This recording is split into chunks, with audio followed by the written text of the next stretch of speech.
let us follow the rules. May rules ho tayo. Kung hindi naman ho patungkol sa Vice President na sasabihin natin, hindi naman po patungkol sa depensa o prosekusyon ng Vice Presidente natin, then wag na ho natin payagan na magsalita pa po dito because nasasayang.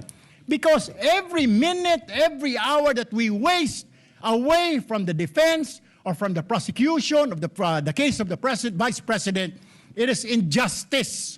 It is called injustice to the Vice President, to her family, yung anguish, yung kanyang sama ng loob, yung oras na nakabinbin ang kaso na ito.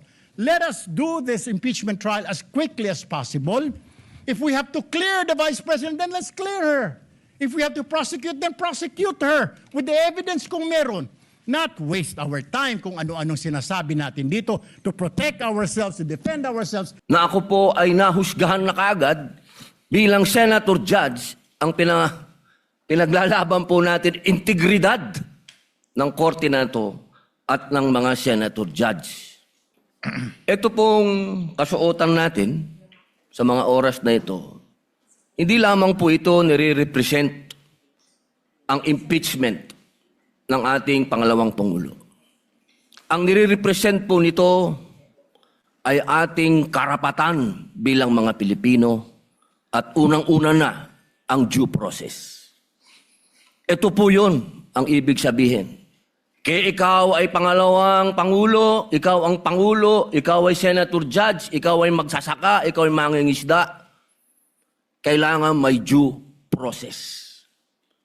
Yung pong nangyari sa akin, na ako po ay nahusgahan na kaagad bilang senator judge, ang pinaglalaban po natin integridad ng korte na ito at ng mga senator judge. Kaya sana po wag nating kalimutan na ang bawat Pilipino ay may karapatan, lalong-lalo na sa usapin na ikaw, ako, sa oras na ito, ay senator judge. Yun lamang po, napakaiksi lang. Due process, mga mahal kong kaibigan, mga mahal kong kababayan, maging prosecution, maging defense, sa ating lahat, wag nating kalimutan, pantay-pantay tayo sa batas. Maraming salamat po. To try the Vice President of the Republic. Ang punto ko po rito, kasi napapansin ko po ilang araw na nagagamit po natin ang impeachment court, ang oras po ng impeachment court sa pagpapaliwanag. Naintindihan ko po ang posisyon ng aking kaibigan, si Senador Robin Padilla, yung kanya pong frustrations. Pero gusto ko lang po sana ipaalala sa ating presiding officer, sa ating pong Senate President, at matanong ano po ba ang ating ginagamit na rules ngayon? Pwede po ba yung mga problema po labas sa impeachment court na ito o labas sa kaso ng Vice President ay dadalhin natin dito? Di po ba ang korte na ito na itatag para po sana kay Vice President at kay Vice President lamang? Mga ebidensya, mga testimonya, mga pahayag patungkol lamang po sana sa impeachment ng Vice President. Kasi dito pong mga nagdaang araw, Mr. Presiding Officer, Senate President, mga kasama, napansin ko po na nagagamit ang oras po ng impeachment court sa pagtatanggol po ng mga nakaraang araw ng sarili ng ilan sa mga kasamahan natin sa mga akusasyon. This is not the right forum and the right venue and not the right time to explain your situation. Kung gusto po ninyong mag-eksplika ng inyong mga saloobin, problema, maaari naman po ninyong gawin yan sa labas po ng oras ng impeachment court. Maaari pong sa press conference, nandyan naman po ang Senate media. Anytime po, nandoon sila sa Senate briefing room, press briefing room. Maaari din po sa Facebook o sa YouTube magpaliwanag.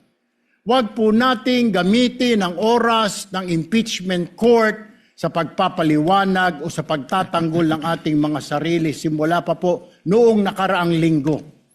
because the time we waste here to defend ourselves, defend what we believe or what have you, is an injustice to the Vice President. Yung oras po na ito dapat ilaan natin sa pakikinig sa depensa ng Vice Presidente, sa mga akusasyon laban sa Vice Presidente, hindi po pagdidepensa sa mga sarili natin kung tayo inaakusahan ng kung anong mga ahensya, kung tayo po ay may mga kaso, may mga investigasyon. This is not the right forum, Mr. Presiding Officer, Mr. President, Senate President. This is not the right place. This court was established, was created, the impeachment court, for the Vice President and Vice President only. This should be her time. This should be her forum, not our forum here na ilabas natin ang saloobin natin, mga sagot natin sa mga akusasyon, mga kaso laban sa atin. And this is not also the time, Mr. President, Mr. Presiding Officer, na hanapin yung mga kasama nating nawawala, nakakulong, dapat po doon sa Senado natin, sa sesyon natin, and not here in this court, Mr. Presiding Officer, Mr. Senate President. Kaya pakiusap ko lamang po sana sa ating mahal na Presiding Officer and Senate President, let us follow the rules. May rules ho tayo. Kung hindi naman ho patungkol sa Vice President na sasabihin natin, hindi naman po patungkol sa depensa o prosekusyon ng Vice Presidente natin, then wag na ho natin payagan na magsalita pa po dito because nasasayang. Because every minute, every hour that we waste away from the defense or from the prosecution of the case of the Vice President, it is injustice. It is called injustice to the Vice President, to her family, yung anguish, yung kanyang sama ng loob, yung oras na nakabinbin ang kaso na ito. Let us do this impeachment trial as quickly as possible. If we have to clear the Vice President, then let's clear her. If we have to prosecute, then prosecute her with the evidence kung meron.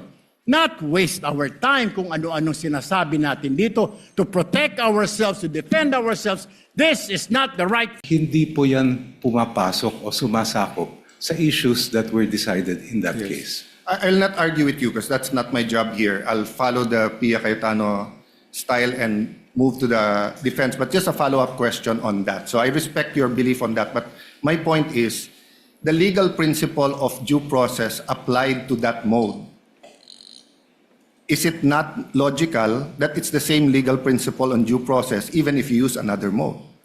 First of all, if Your Honors, please, when we speak of due process, of course, there are two types, substantive and procedural due process.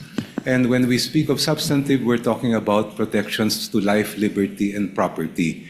Wala naman pong ganun na issue po dito sa atin because office is not a property. We're not talking about the life or liberty of the respondent. Ang pinag-uusapan po natin dito kung due process ang issue ay simply fundamental fairness. And I do believe that this proceeding does require fundamental fairness, but at the same time, it does not require that this court be hamstrung in terms of how to decide whether an offense is impeachable or not. That power is exclusively given to this court at dapat kayo lang po ang magdesisyon at magpasya kung ano nga ba yan.